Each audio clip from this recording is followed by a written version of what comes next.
What are you staring at us for, like? Oh, don't go away now, I've still got questions. Yeah, Reed, how's it going? You've joined me here parked by the Hirose River in Sendai, where this is my second attempt at a YouTube video. So I'll try not to get caught out in a typhoon and lose my SD card this time, because that was a bit of a nightmare. But I've just gotten off this Shinkansen from Tokyo to Sendai, probably about an hour ago. Where the plan is, over the next few days and next few videos hopefully, is to cycle all the way back to Tokyo. And it starts today where the route is from Sendai to Fukushima City. And that's roughly about 93 kilometers on the route that I've plotted. Now I do want to get going, but before we go, I'll give you a quick peek of the bike that I'm rocking. So here we've got a Ribble CGR AL. It's pretty much a gravel bike. They advertise it as like cross road, like all round, but it's pretty much a gravel bike. And it's imported from the UK when I moved over here. And I recommend always bring your bike on a plane if you plan on going on holiday or moving somewhere. Shipping it over with UPS was an absolute nightmare. So now let's actually get going. We've got a little bit of time on this river, so it should be a nice, easy stroll for the first part of the ride.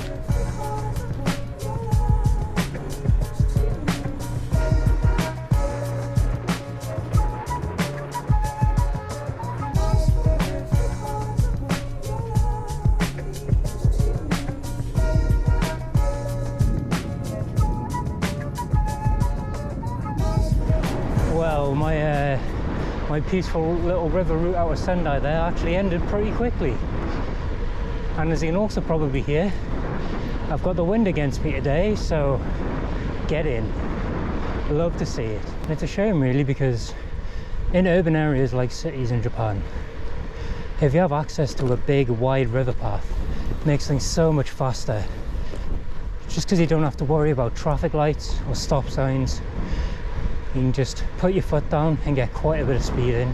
But of course now you're starting to see the first glimpses of what makes Japan really special to cycle in. Because once you sort of break away from those urban centres, the roads get a lot quieter, scenery gets a lot nicer, and it just becomes perfect for cycle touring. But I am slightly worried about something on this trip, because of course at the 11th hour, as I was putting my rack on my bike, I've come to discover that on one of the mountain points, the threading in the hole is pretty much completely worn out. And I have no idea how that's happened. And of course a rack is a pretty integral part of a bike setup for touring. But you know, we're here now and we're just going to have to power through, so let's continue to do that.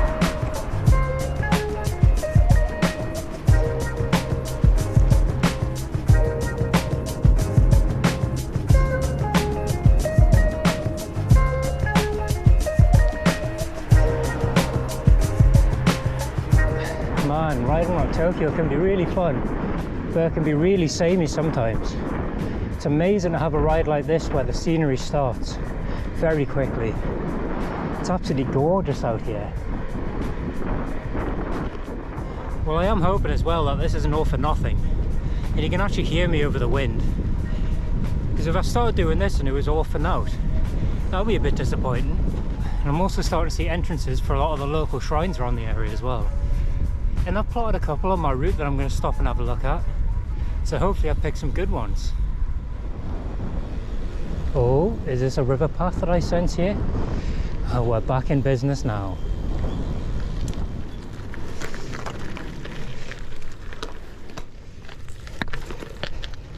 Not the most ideal path to get up to, like, but check out some of this scenery. This is what can make the river path so special for bike touring. But enough of me talking about it, it's time to cycle on it.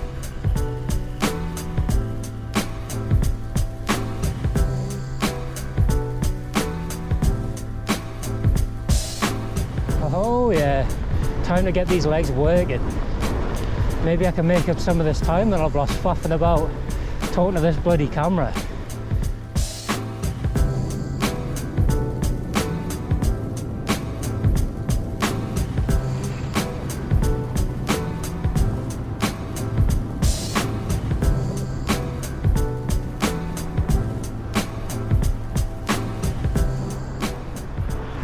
And it seems like down here we might have our first little shrine to look at. Oh,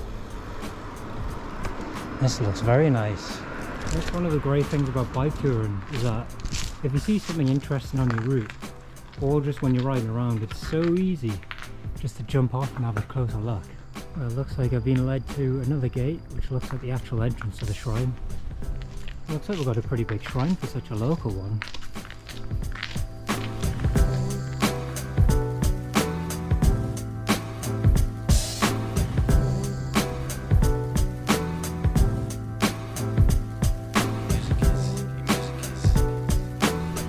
Glad I picked this for my route now, because this is a super nice shrine on the side of the road here. As you can see, I've came through a tunnel of torii gates, and this is the sort of thing that I need to do more in Tokyo, because riding around the city I pass loads of entrances for shrines, but I just never stop to have a look because I'm always so concentrated on the traffic, because it's always so hectic. But when you're out in a more rural area and you see the torii gates at the entrance, this is proving that you just need to come and have a look and explore, because this is lovely. Anyway, we'll have a wander through these gates, we'll see the other part of the shrine, and then we'll get back on the road.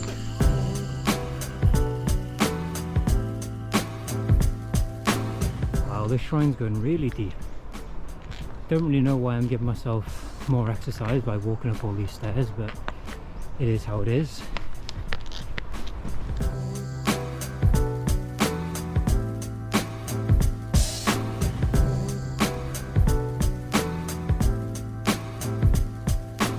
And here we are.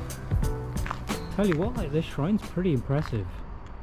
More impressive than quite a few that I've been to in Tokyo, I'll say that much. And it is making me realise that sometimes on bike tours I just get way too obsessed with trying to get to my destination at the fastest time possible.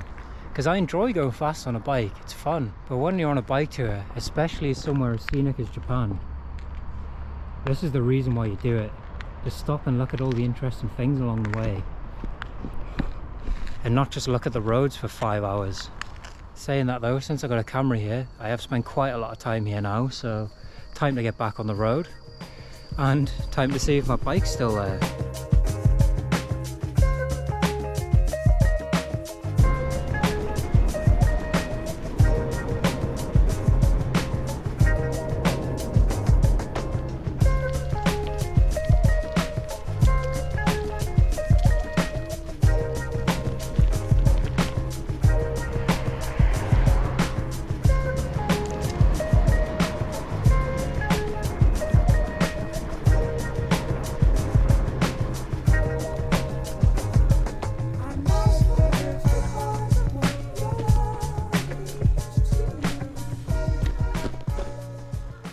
Since this is the biggest journey so far since I've been to Japan, I thought it was only right to kick it off with something extremely traditional.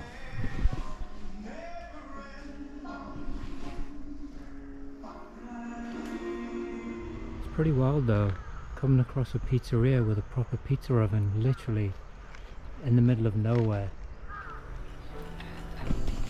It's good for my belly though.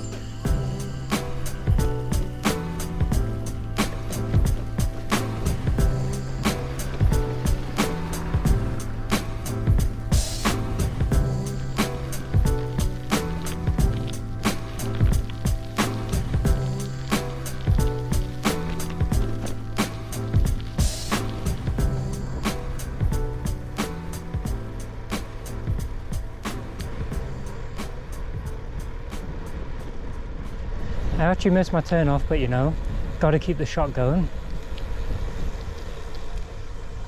And of course, no long ride in Japan is complete without a trusty stop at the combini. Got myself a little matcha ice lolly here, which, you know, I probably should have shown you when it was full, but I am a greedy bastard. Wow! Nice. Also got myself a coffee. And that's probably, in my opinion, the best thing about bike touring, is that you can eat loads and loads of food and have a good excuse to do it. I do have some calorie mates down here as well for when I'm actually on the bike, but obviously that's a lot more dull. But I've found they've been such a good energy source when I've been on these long rides. It's actually got me past a couple of humps where otherwise I might have bonked. So after my various jaunts for food, I've got about 35 kilometers left, so let's see how much footage we can get before the sun comes down, because it's now 2:30 And it appears I waste lots of time when I try and record something, so better get my foot down.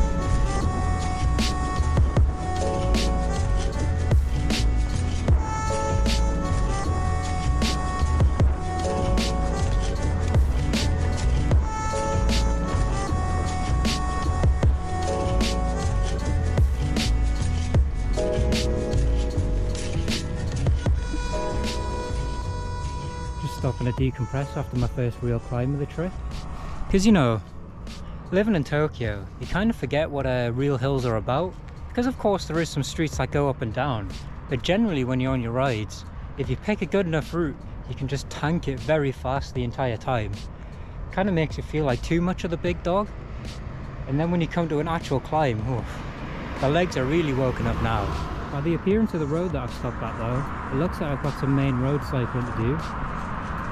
And then it shouldn't be too long until I come to my next shrine that I've plotted on the map. So I need to stop messing about and get on with it really, don't I? Luckily it wasn't the main road for very long. Maybe I'm actually a decent route planner after all. Well, I spoke way too soon. At least out here in the countryside, the main roads are still very pretty.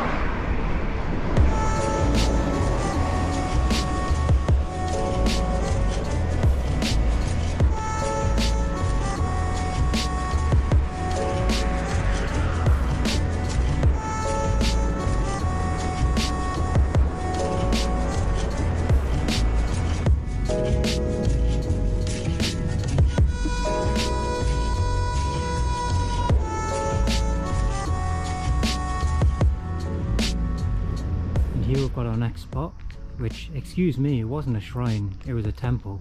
Kodaji Temple to be exact.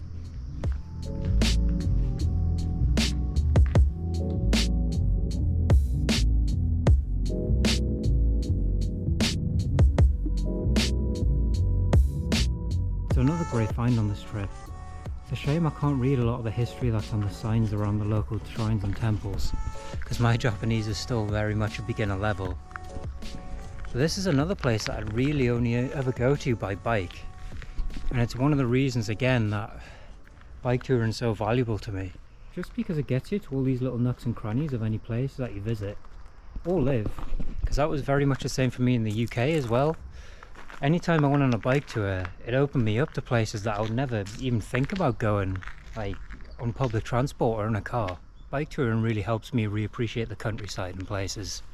Because sometimes you can forget when you've been in a city too long, and you get a good amount of exercise as well, so the benefits are endless. Well, you've probably seen in the last few bits of footage there that the sun is going down a little bit, so I'll probably give my last little piece of camera here, because GoPros are notoriously not very good when the sun goes down. So after today, I definitely recommend anyone who lives in either Sendai or Fukushima to cycle between the two.